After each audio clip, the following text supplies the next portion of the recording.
Assalamualaikum warahmatullahi wabarakatuh. Perkenalkan, nama saya Fatahullah. Di sini saya akan menjelaskan tentang pemikiran filsafat Ibnu Miskawai. Langsung saja kita ke materi yang pertama, itu tentang biografi Ibnu Miskawai. Nama lengkap Ibnu Miskawai yaitu Abu Ali Ahmad Ibnu Muhammad Ibnu Yakub Ibnu Miskawai. Ia dilahirkan di kota Roy, Iran pada tahun 330 Hijriah atau 941 Masehi dan wafat di Asfahan pada tanggal 9 Safar 421 Hijriah atau 16 Februari 1030 Masehi.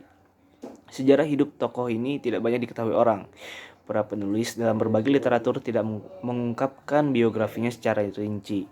Ia mencari ilmu sejarah, terutama Tarikh al-Tabari, kepada Abu Bakar Ibnu Kamil al-Qadi dan mencari ilmu filsafat pada Ibnu al-Qamar. Selain itu, Ibnu Miskawai menyerap ilmu kimia dari Abu al-Thayyib al-Razi, spesialis kimia. Langsung saja kita ke pemikiran filsafat Ibnu Miskawai. Yang pertama itu ada filsafat ketuhanan.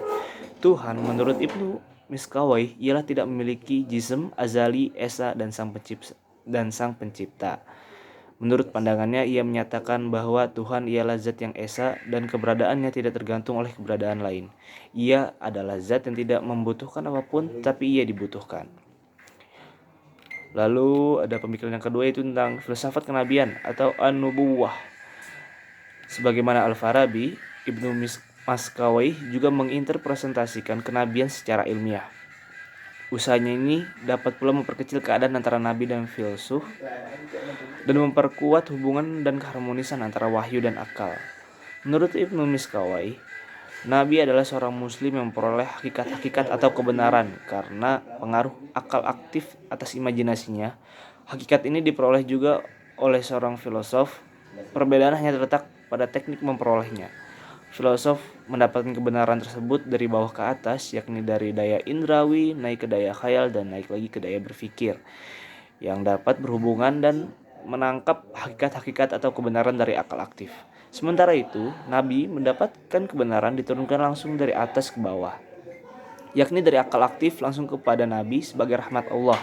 Maka dari itu, sumber kebenaran yang diperoleh Nabi dan filosof adalah sama, yaitu akal aktif. Yang ketiga itu filsafat jiwa. Menurut Ibnu Miskawai, jiwa berasal dari limpahan akal aktif.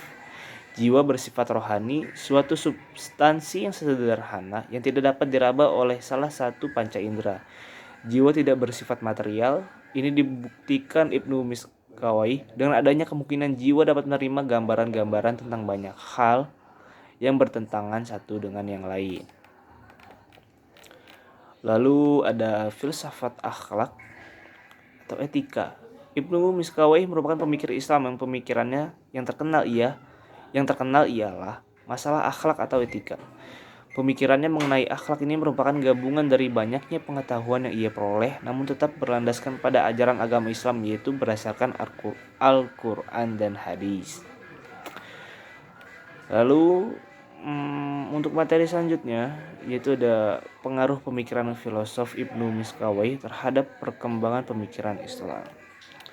Pemikiran Ibnu Miskawai jelas sangat berpengaruh terhadap perkembangan pemikiran Islam karena selama masa hidupnya maupun sudah mati, sebagian karyanya yang menggabungkan pemikiran abstrak dengan saran-saran praktis adalah gaya yang merangsang, memikat seluruh rentang pendengar yang berbeda dan sangat populer lama setelah ia meninggal.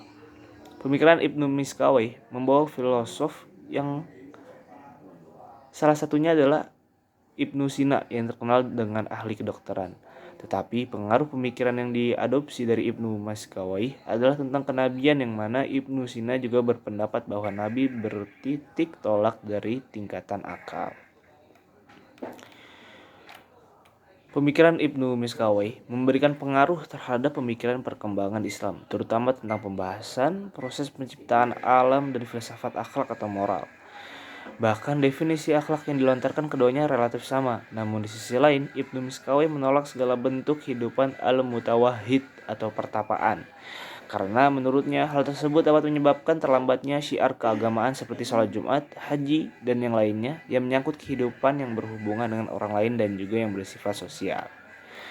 Mungkin hanya itu saja yang bisa saya sampaikan. Kurang lebihnya mohon maaf. Assalamualaikum warahmatullahi wabarakatuh.